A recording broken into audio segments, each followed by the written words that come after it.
दोस्तों टेली के अंदर अगर आप चाहते हैं कि आपको लेजर डालना है या आइटम डालना है और वो भी आपको एक साथ एक ही समय में डालना है, तो दोस्तों टेली के अंदर आपको जब मल्टीपल लेजर डालना है तो सबसे पहले आप जाइएगा, जब गेटवे ऑफ टेली के अंदर आपको दिखाई देने वाला है चार्ट ऑफ अकाउंट, इसके अंदर जैसे ही आप क्लिक करेंगे यहां पर आपको दिखाई देगा या मिलने वाला है आप लेजर ग्रुप बैलेंस, यहाँ बजट ग्रुप आइटम, बहुत सारी चीजें आप एक साथ मल्टीपल डाल सकते हो।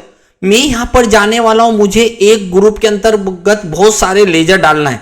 जैसे मुझे कस्टमर की लिस्ट, बहुत सारे कस्टमर के नाम डालना है या डेटर्स के नाम डालना है, क्रेडिटर्स के नाम डालना है, बैंक के नाम डालना है, किसी भी ग्रुप के मल्टीपल लेजर अगर आपको डालना है तो आप चार्ट ऑफ अकाउंट में जाने के बाद लेजर के अंदर क्लिक करने के बाद आपको यहां पर मिलने वाला है मल्टी मास्टर, यानी कि अल्टर के साथ अगर आप इच बटन दबा देंगे तो भी आ जाएगा।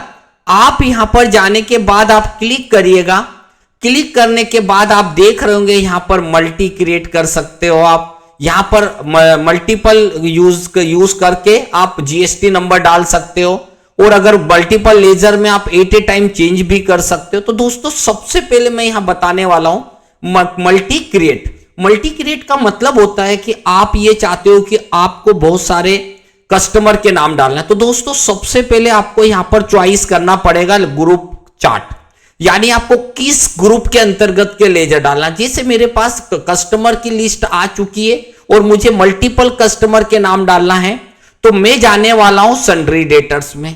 मुझे यहां पर जिन कस्टमर के नाम डालना है, जैसे मुझे जिन लोगों को मैं माल बेचता हूं, तो मैंने यहां लिख दिया रवि इलेक्ट्रॉनिक्स, इसका 25,000 मेरा लेना बाकी था तो वो डाल दिया।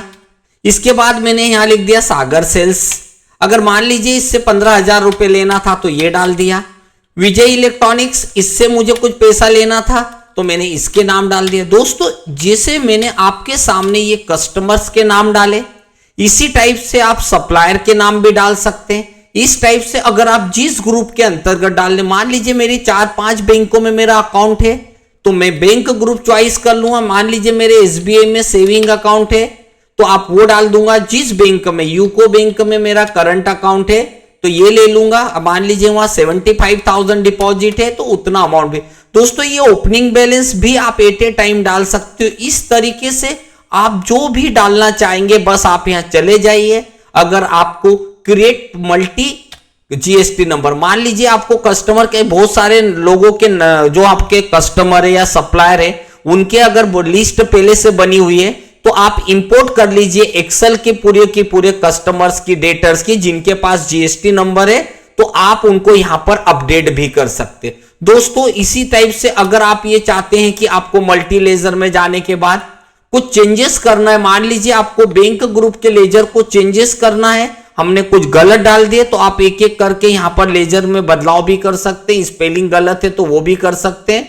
इतना ही नहीं, इसके अंदर आप चाहते हैं किसी कस्टमर की क्रेडिट लिमिट सेट करना, मान लीजिए एक कस्टमर होता है जो जिसकी हमको लिमिट सेट करना है, मान लीजिए कमलेश स्टोर को हमको 25,000 से ज्यादा का सेल नहीं करना है, प्लस इसे 10 डेज की ही क्रेडिट पीरियड देना है, तो आप यहां पर इस टाइप से आप इसको एक एक करके भी चेंजेस भी आप यहां पर कर सकते। दोस्तों बहुत सारी चीजें जब आप मल्टी मास्टर पे क्लिक करते हैं तो ऐसी कई सारी चीजें आपको दिखाई देगी और इस तरीके से आपका काम बहुत इजी तरीके से, आसान तरीके से, जब आप किसी बिजनेस को मेंटेन करने वाले होते हैं या जो बिजनेस पहले से चले आ रहा उसको जब आपको आइटम डालना रहते हैं, लेजर डालना रहता है, तो दोस्तों ये वाला फीचर आपके लिए बहुत ही इंपॉर्टेंट है।